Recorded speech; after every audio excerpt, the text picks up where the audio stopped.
Welcome to Gate City Chronicles. I'm Senator Kevin Avard, your host, and today we're going to be talking a little bit about politics. We don't normally talk politics on Gate City Chronicles, but today we're going to make the exception. We have a candidate who's stepping into the mayor's race here in Nashua. I believe there might be a couple others, but a well-known face around the area is Mr. Mike Soucy. So we want to thank you for coming on the show. Thank you so much, Kevin. I'm glad to be here. Yeah, you know, for a long time, you know, people saying, you know, well, it's almost impossible to run against the current administration because it seems to be very entrenched. But you seem to be feeling that we can make some changes.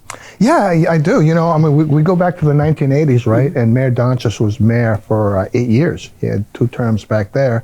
And now for the last 8 years, he's been mayor again. Mm-hmm. And so I applaud anybody who's going to do this job for 1 term. He's been a mayor for, 16 years, and he's looking to do 4 more years for 20 years. I think at this point, it's time. I think we can do it. I think we can pull it off. And so a little bit about your background. I know that you spoke at an event last night, but maybe you can, for the general public, tell us a little bit about yourself. Okay, yeah. So I'm a lifelong resident here of Nashua, New Hampshire. Mm-hmm. I graduated on Nashua High School when I was 1. After that, I did 3 years in the U.S. Army. And I'm going to be able to bring what we call real-world experience. When I was in high school, I worked 2 years for the Public Works Park Recreation Department. Mm-hmm. After my Army obligation, I joined the National Fire Department, and I was a firefighter for 3 years. I switched over to the National Police Department for 20 years. And while I was in the National Police Department, 5 of them, I took over the nonprofit PAL as the program director, and 5 years in the schools as a school resource officer. So I am the only person that has the real-world experience of working in all of those. You're not a lawyer or anything? I am not a lawyer, God, no. I am not. I was a police officer. Yeah.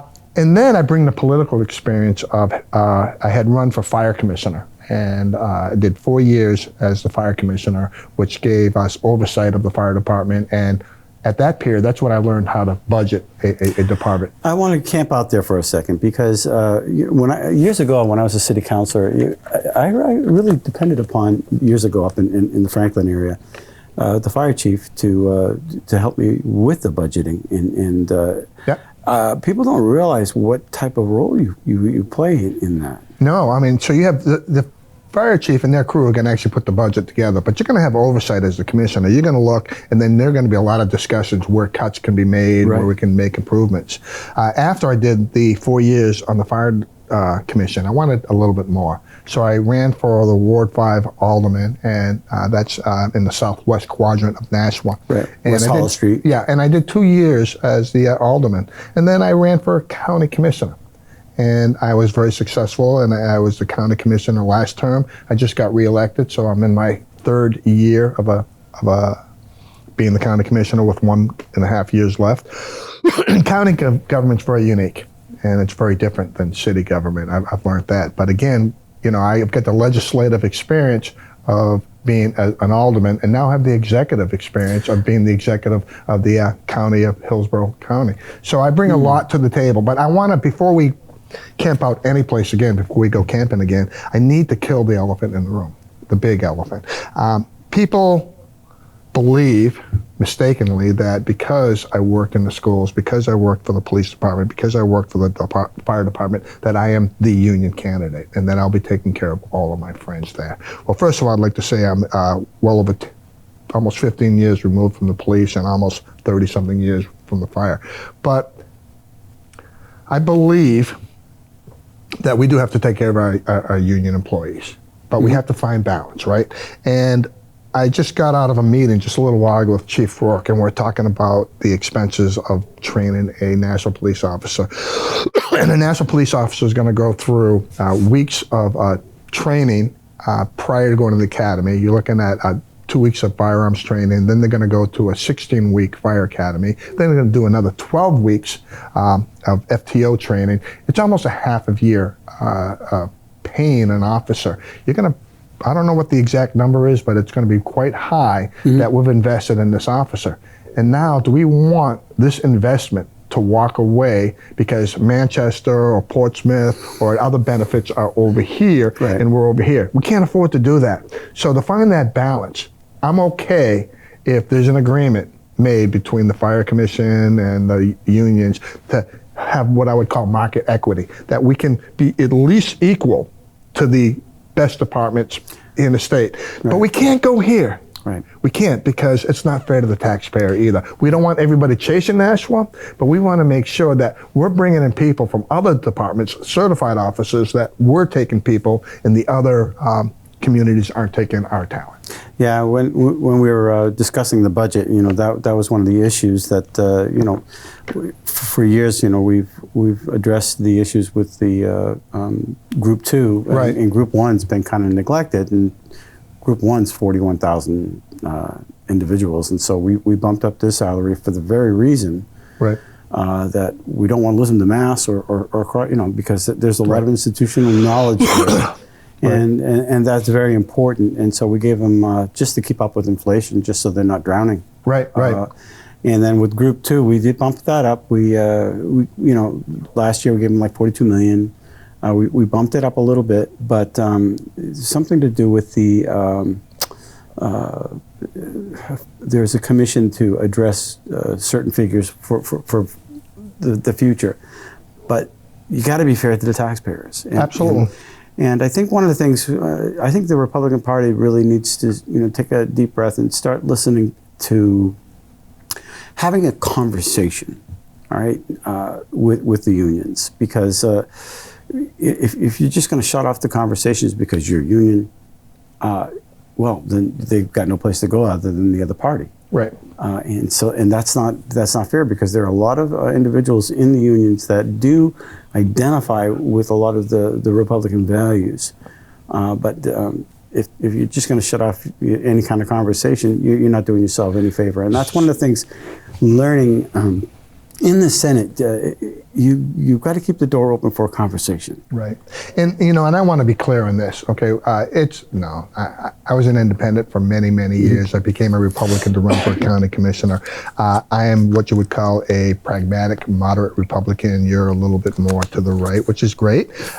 But I am not going to run a partisan race. I'm going to run an independent race representing all of Nashua. And in all honesty, this is how I see politics in today's world: a football field.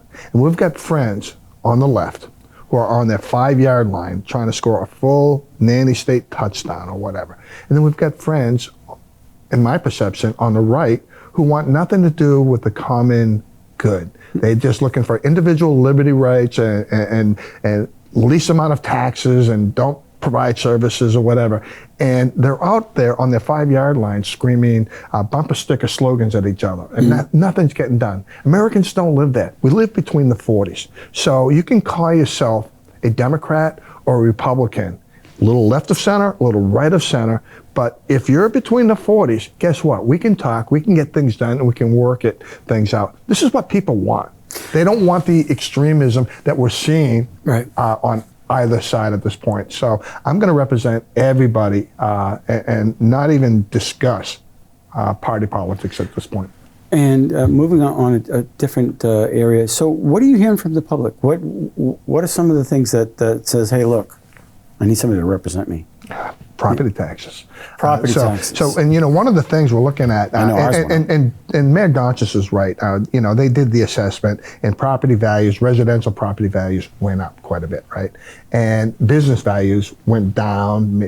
Business has been shutting down. People working at home, and so the residents are now taking a harder hit. But still, the hit to me is unacceptable, and I would blame that on spending that shouldn't be a priority at this point. I think what we need to do, first of all, we do need to bring in a lot more apartments, because we're about 2,000 apartments short of being able to make it fair, where we can start reducing the cost of rent, because there'll be more apartments out there than people looking for apartments. But now's a great time, if you're a business operating out of state, Massachusetts or wherever, to come into a city like Nashville, because your property tax is going to be a little bit lower, and kind of enjoy this, hopefully this temporary period. But property taxes are one of the most important things, I think, and some of the spending, like I was never in favor of the Performing Arts Center. That's all academic now, right?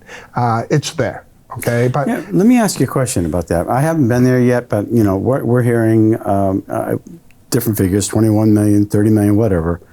But the local taxpayers are paying for that. Yep. I hear it's beautiful.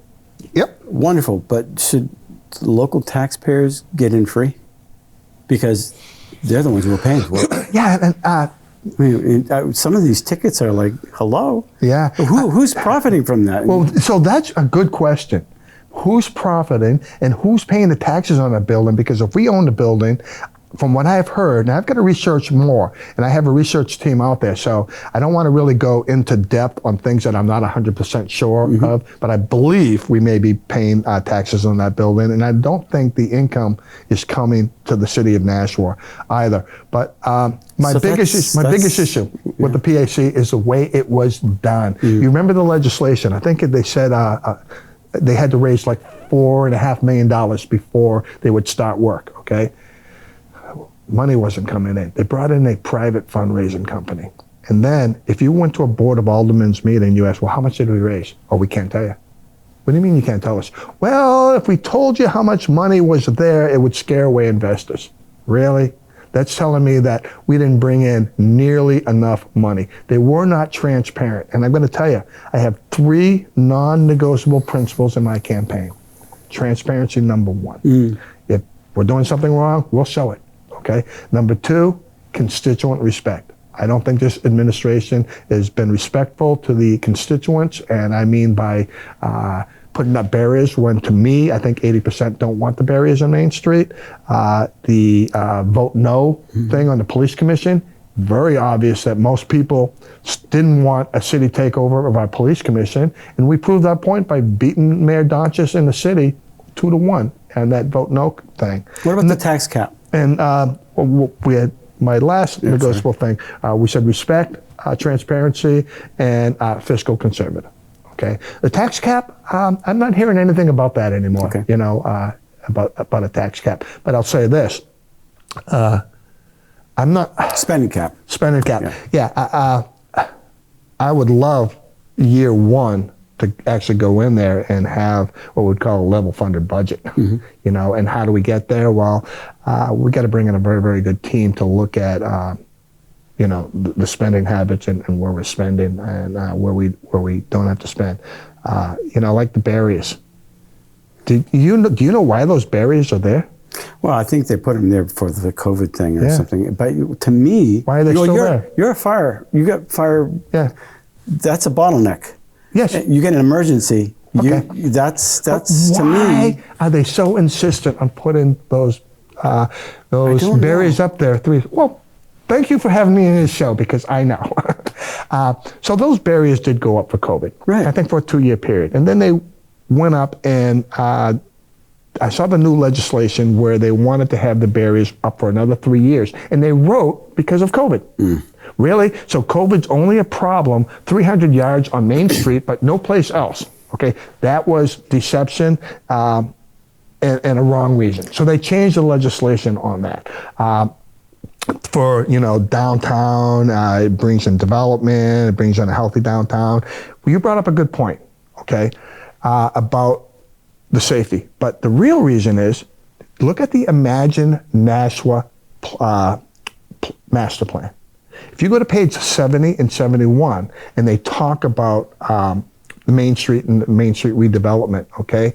COVID has given the city of Nashua an opportunity to see what a vision of what Nashua could be: less vehicle friendly, more pedestrian, more bicycle friendly. And the plan would be that where these barriers are now, to make it permanent. They're going to kick out the sidewalks into those parking areas. So if you go to Concord, that's exactly what they did. Yeah, but still you got 2 lanes. You have 2 lanes. Okay. And you have even a middle lane where some of the truckers can get in, they can park right in the middle of the road. You don't have that with and you still have that give and take. But going back to my years as a counselor, it was the fire chief who said, you know, we were talking about the master plan. Yeah. Excuse me, the air in here is dry. But safety is the number one issue, but I think somebody's been up in Concord and they're looking at these sidewalks, and it is working pretty well for Concord. But Concord also has that middle lane. Yes. So they get the extra lanes. You put a fire truck up. As soon as that ladder truck is set up, okay, Main Street's shut down. Now, Main Street has had traffic problems for a long time now because Nashua's growing, okay? Yep. Now they want to make it one lane each way. And Main Street is Main Street because it's the main street, and it's the primary route that connects North Nashua and South Nashua by the Nashua River to cross the Nashua River. You've got Main Street, the new bypass, and the highway. A lot of people don't want to go into the inner city and grab that bypass. They use Main Street. And by the traffic issues, which this is even causing more when it was a problem, and taking away parking, and even a motor vehicle accident, a simple motor vehicle accident where a kid maybe got hit on a bicycle or whatever, that's going to shut down Main Street, your primary route. No, it's not going to work. It's just not going to work. And I can promise you this. It'll be done. The barriers will be done. But it's right now there's a 3-year legislation to have them up there. We're in year 2. Mm-hmm. Next year, they'll be up again.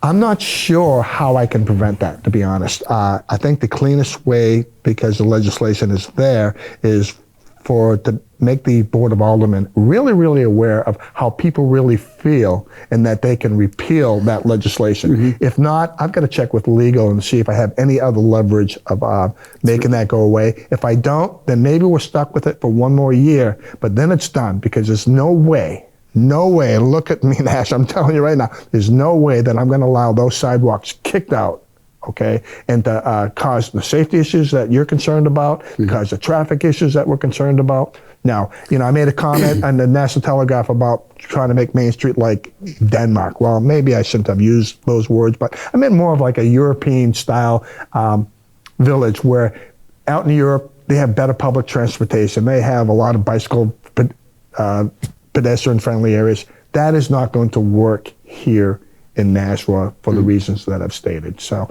I'm going to do whatever I can to prevent it. I did pass some legislation not too long ago. The governor signed it, and it had to do with energy. And we have 2 hydro dams, and I don't know if they're being utilized yet. It seems to me as though there's some good clean energy that can be taken advantage of and lower some of the operating costs here. I know that a lot of solar is going up, right? But you have hydro too, right? And I don't know what the holdup is, but that's just for your consideration if you happen to get in. But we're trying to expand it, and we have put in some clean energy legislation. Governor signed it. We have some site evaluation things, going to streamline things as well. But just keep that in mind. Absolutely. Yeah. I don't know. So what's happening down the Nashua River? I noticed they clear cut the embankments. In which area of the river are you talking about? Down by Margaritas. So that may be, and again, I'm not 100% sure, but that may be where they want to have the pathway where they're going to come all the way from that new village that they built by the Hudson River. Is it by the footbridge? Yeah, probably. I'm not sure. I used to fish down there when I was a kid. Yeah. We all played around there as kids now. I remember one time my dad. I guess I stayed out with Dennis Little. He lived on Commercial Street, and we were fishing till 9 o'clock at night down there. Right. Police came and got us. Yeah. You know another thing that kind of separates me from Mayor Donchis, and I'll respectfully say that he's in favor of rail, and he's really chastised Councilor Wheeler about helping shut this down. But we have to look at, when rail was first proposed, I'm like, because I love trains. I love trains, right? And before I really wanted to put my position out there, I needed to look at the studies. There were 2 studies done. And we look at the latest study, okay? They're talking about maybe 100 people utilizing that train per trip, 6 trips a day. We're talking maybe 600 people. And trains are paid for by fares, okay? This is an $800 million boondoggle. I think the federal government was looking at maybe paying for 1/3. The T's not doing so well these days. No, the T isn't, right? I mean, I think MBTA was working on a $700,000 program to improve the Charlie car. That's all messed up. I'm not sure I want the MBTA running this, but $800 million, okay? So even if the feds pay 1/3, there's a state on the hook for the rest, it's not going to cover it. And what the study also showed, the cities of Manchester and Nashua, it's assumed that they'll be paying for their own stations, including the maintenance and operation, okay? And we're looking at the train itself, $17 million a year for maintenance and operation of that, okay? But we're gonna do our own stations. Manchester, they talked about possibly using the meals tax to pay for their $51 million station.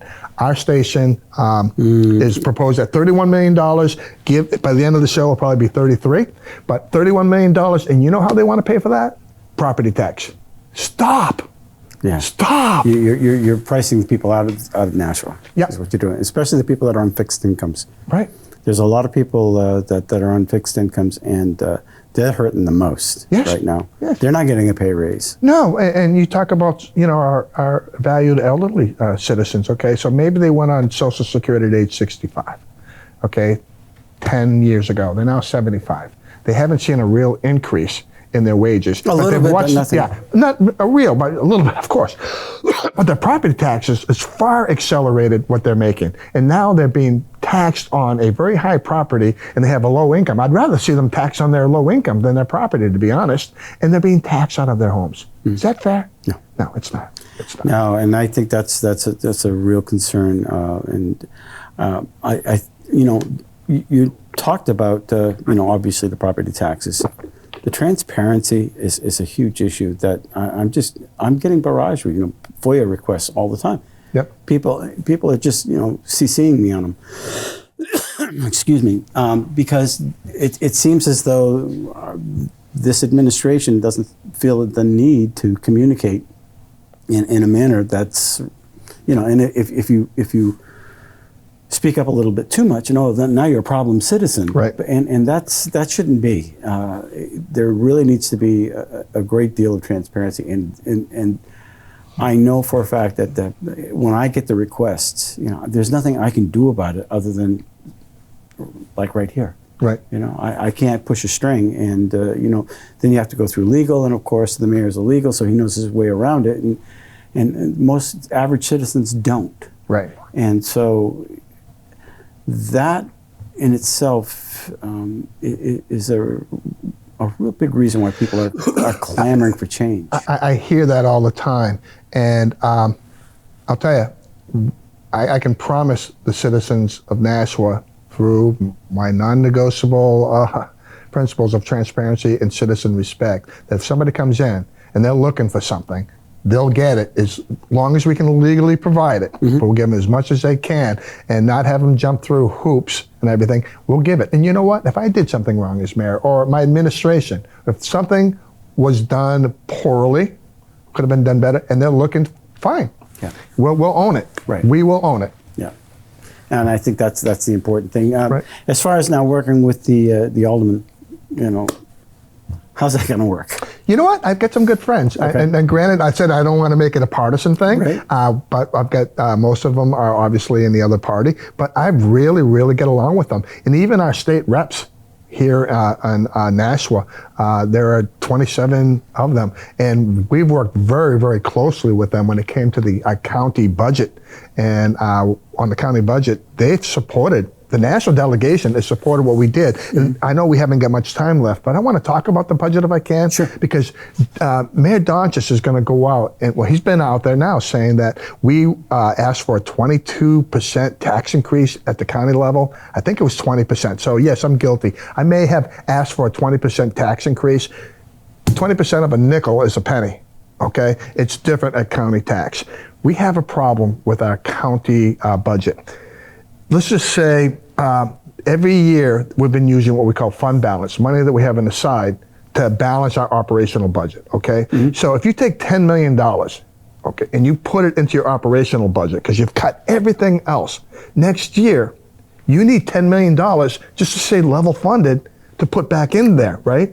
And pension increase, health increase, we're probably going to be about $14 million in the hole. You can only sustain a budget using revenue which you got to find more, and taxes. Okay, so I wanted to slowly do it down where we can maybe take $5 million of fund balance, and then maybe make it a 12% tax increase. At about a 12.5% tax increase, I think is where we're at. That means the average citizen is going to pay about $29 more a year. And Mayor Donchis wants to blame his tax problems on the county. Yeah. I'm going to call the bull card on that.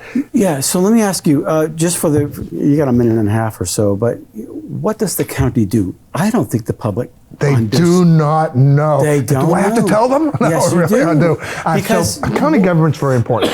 So our authority is over county property and county departments. So we have oversight over the county sheriffs, county attorney, the registry of deeds, the nursing home, the jails. So we're the executive of all things. But now where it gets a little complicated, the county sheriff's elected, the county attorney's elected, and the county registrar's elected. So we have no authority of how they operate. We have budgetary oversight over them on what they're going to get. But how the sheriff wants to run his department, he's going to do that. Same with the county attorney. But the nursing home, that's a huge... So the nursing home and the jail is different. We appoint the director of the nursing home, and we appoint the jail superintendent. So we have full authority of how those areas run. And that's quite a... It's quite an undertaking. I mean, I tell you, there's a lot of reading, a lot of looking at contracts. There's a lot of reading and doing the budget and looking over the budget. And that can move you into the mayor's seat.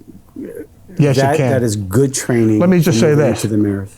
So I don't anticipate being the smartest guy in the room. I don't have to be when I'm your mayor. If you think you're the smartest guy, you brought in the wrong staff. Exactly. I'm going to bring in very highly qualified people who understand my strategic goals of where I'm going, and they're going to help me get there. So how do people get in touch with you if they want to support your campaign? Well, first they can go to my Facebook page, Mike Soucy for Mayor of Nashua, and that's a support page. And then they can always call my house. That's 603-765-7973. And my email would be mps107@aol.com. Say that again.